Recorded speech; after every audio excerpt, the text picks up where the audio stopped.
The Last Polar Bears by Harry Horse.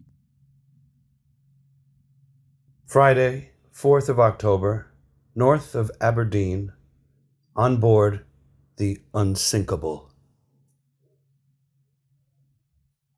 Dear child, I am writing to let you know that Rue and I are well. I'm sorry that I was unable to say goodbye to you properly, and I hope that you can understand why I had to go on this expedition. I am going to the North Pole to find the last polar bears. I have to see them as they really are. I want to see them swimming amongst the icebergs and playing in the snow.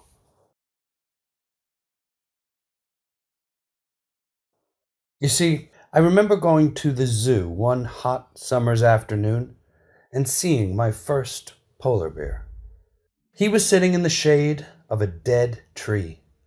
There was a small concrete pool for him to swim in. The water was green. I looked at the polar bear. There was no snow for him to roll in, no icebergs for him to float upon. That was no life for a polar bear.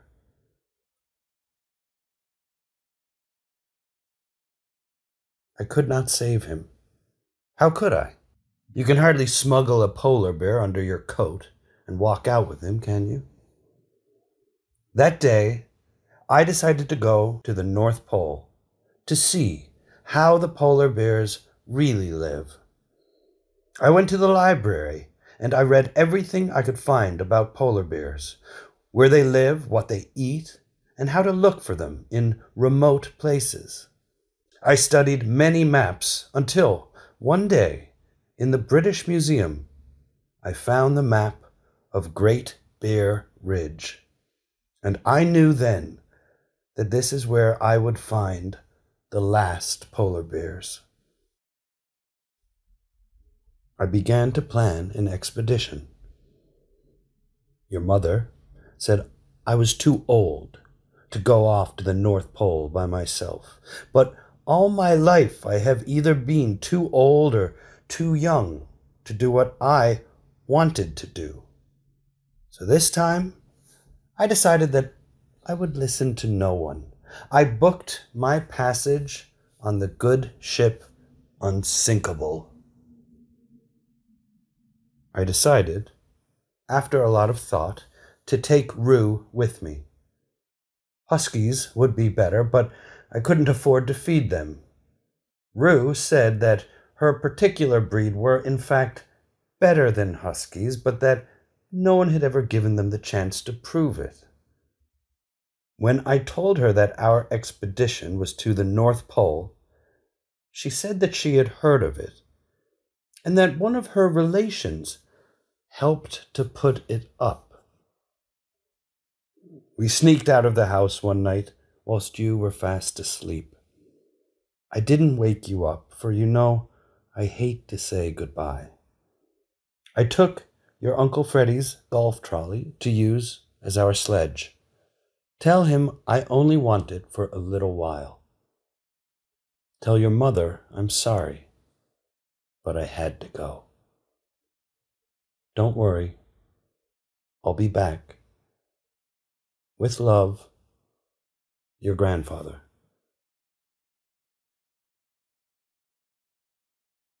Saturday, 5th of October, the North Sea.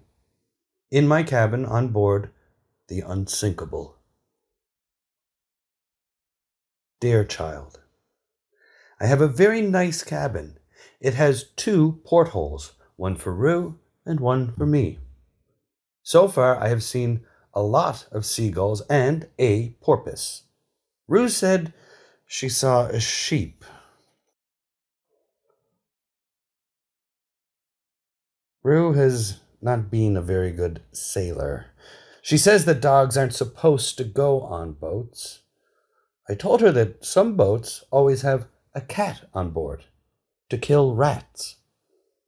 Rue said that anything a cat can do, a dog can do better, and that dogs are famous for being great sailors. She said that her grandfather was probably the captain of a ship, and that he probably killed hundreds of rats. He probably did, I said. This afternoon, Rue asked the captain if she could have a go at steering the ship. Dogs are great steerers of ships, she told him. He let her have a little go, and for half an hour we went around in circles. Rue said that dogs always steer ships in this way. The captain was worried about the ship hitting a rock, so he took over, and we continued in a straight line toward the North Pole. I am giving these letters to some fishermen who are on their way back home to Aberdeen. They said they had seen some bad storms with waves as big as houses. I must finish this letter now, as they are getting ready to sail away. Will write again soon. With love, your grandfather. Thursday, the 10th of October, on board the Unsinkable. Dear child, we have been at sea for almost a week now. Every day Rue asks if we are there yet, and every day I have to say, not yet, but soon, very soon. It is a long way to the North Pole, and I need to keep her spirits up.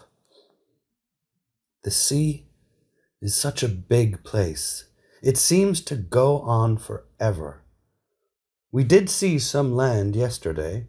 The captain pointed out the islands of Shetland, but he didn't stop, as he said we had to make good time if we wanted to reach the North Pole before the bad weather. Of course, I never mentioned anything about bad weather to Rue, as I thought it might upset her.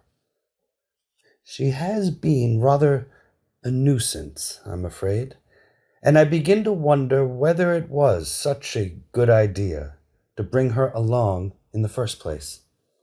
I thought she might be useful pulling the trolley up the steep bits. Perhaps I should have brought a husky, after all. Today Rue announced that she had changed her mind about finding the last polar bears, and that she had decided to go home. She said that she had been mistaken, and it isn't snow that her particular breed are good on, it is sand.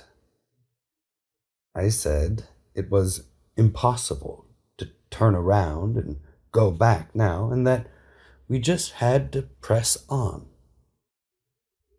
Rue said that dogs are excellent swimmers, and that she could swim back if she wanted to. I had to put her lead on and tie her to the mast, as I was frightened that she just might try it. She howled all afternoon until I untied her. Tonight, Rue insisted on sleeping in a hammock. I didn't think this was a very good idea, but she said that her grandfather had probably slept in one all the time he was at sea.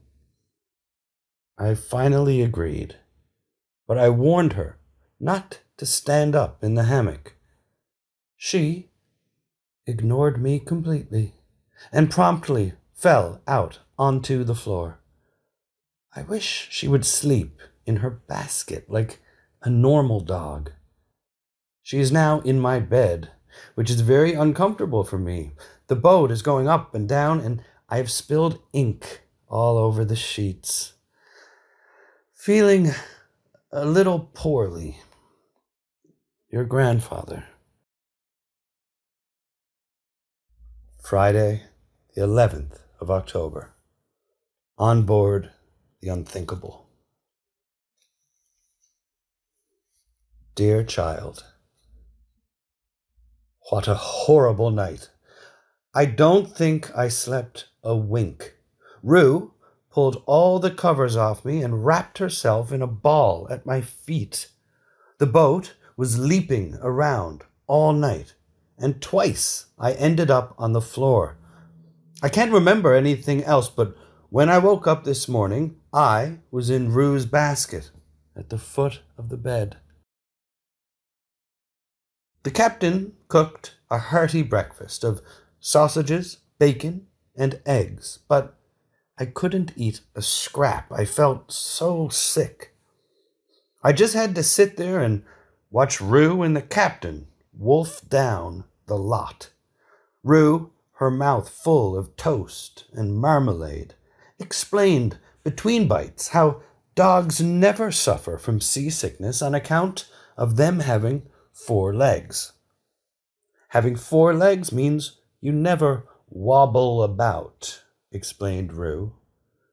And she then went on to tell the captain the most ridiculous story about her grandfather, saying that he had been in a storm so bad that he had spent the whole voyage upside down, and that in the end he got quite used to it, and that he even preferred it to being the right way up. After that, she said, he always had his dinner standing on his head. I don't object to Rue telling tall stories, but I do object to her changing her mind. At breakfast, she told the captain that it had always been her ambition to see the North Pole. Yet, this afternoon, she said that she couldn't care less about some stupid old pole, and she didn't want to see any polar bears either. She has been in a bad mood all day, and things are even worse now that she has lost her red ball.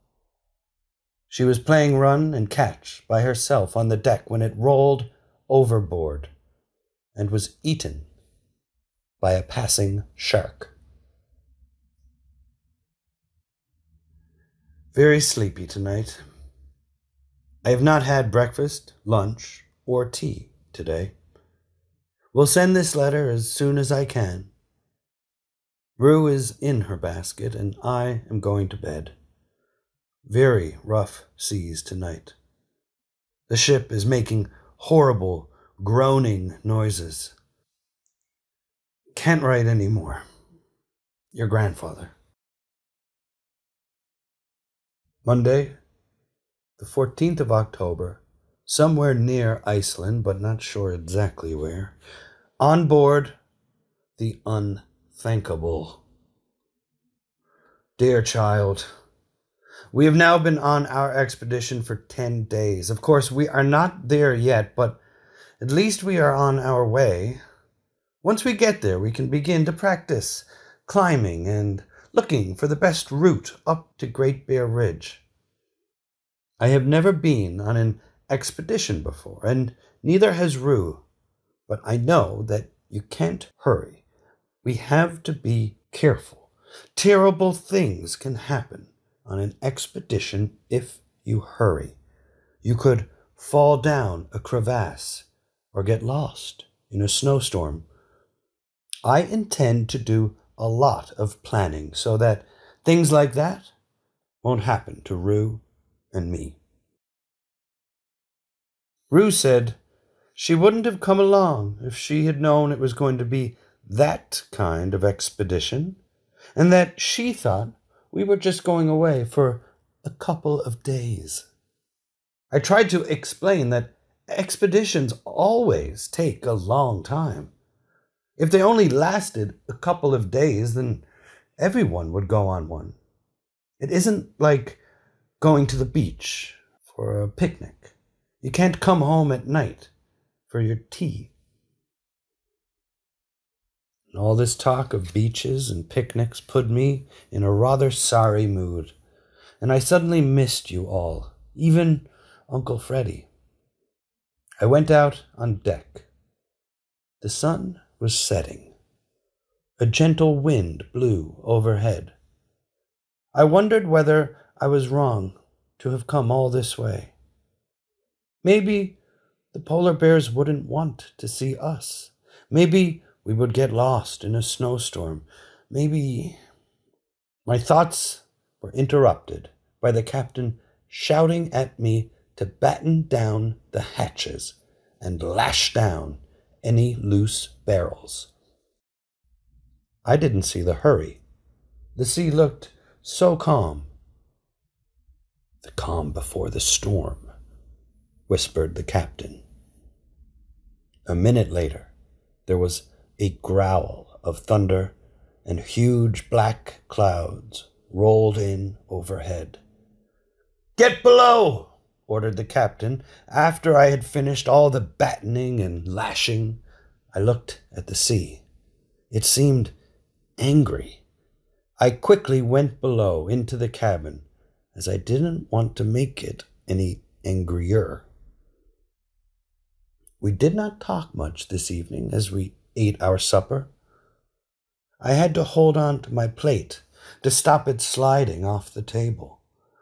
The captain said nothing, though he roared with laughter every time a large wave struck the boat. He drank rather a lot of rum tonight, I'm afraid. He fell asleep in his chair. Rue said that she would steer if I wanted, but I thought it would be safer for both of us to get into bed. We pulled the covers up over our heads, but it didn't keep the noise of the storm out. Another sleepless night ahead. Do not worry. I'm used to it. With love, your grandfather.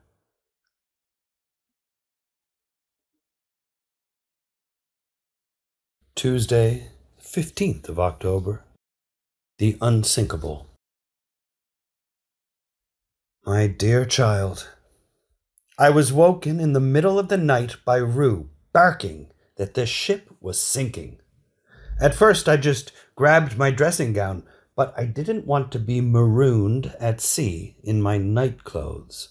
So I tried to get dressed over my pajamas. I could hardly pull my trousers on. The boat was lurching about so much. Water poured in under the door. The cupboards swung open, and all my clothes, maps, and equipment were strewn across the floor in a soggy heap. Rue ran around in circles with a life preserver around her middle. I managed to get the cabin door open, and we struggled out into the corridor where we met the captain. He seemed quite unconcerned about the storm and asked us what we were doing. Rue gibbered something about lifeboats and every dog for herself until the captain wrapped her in an oilskin blanket and popped her in the boot locker for her own protection. He then sent me back to bed with some tea that tasted strongly of rum. This morning, the storm finally died away. The captain, who had tied me to the bed so that I wouldn't fall out, untied me and let Rue out of the boot locker. I bore him no grudge, but Rue sulked and said she didn't feel like breakfast. She ate only 5 rashers of bacon, 3 poached eggs, and 7 slices of toast. I went to our cabin, began to tidy up the mess, and spent most of the morning folding, sorting, and drying. When I had finished, Rue poked her nose round the door and asked if she could lend a paw. I feel very alone on this expedition, and know that I shall probably end up doing all the work myself. After lunch, the captain began work on the engine. It seems that last night it took a bit of a pounding from the storm. I'm not an engineer, but I went down to the engine room to see if I could help. I told Rue to stay up on deck and not get into any trouble. The engine looked a bit of a mess. Oil dripped from the pipes, and a lot of nuts and bolts seemed to have sprung loose. I picked up as many as I could find, and the captain put them back into the engine. For many hours he worked inside the engine, sometimes crawling in so far that only his feet poked out.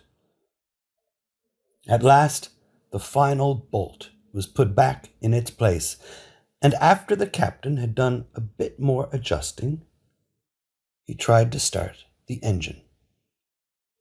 He pressed the starter motor. Nothing happened. He pressed the emergency starter motor. Nothing. Then he whacked it with his wrench. Still, it wouldn't start. He even booted it with his foot. At that moment, Rue came down the ladder, tripped, and fell on to some buttons. The engine roared into life. The captain was amazed and said that it had never sounded better. Rue said that her uncle had lived in a garage, and that's how she knew so much about engines. I said I had never heard of an engineered dog. Rue said that if there were police dogs, and guard dogs, guide dogs, sheep dogs, and rescue dogs, then there were bound to be engineer dogs and possibly doctor dogs as well. A hearty meal tonight, and even the captain in a good mood for once.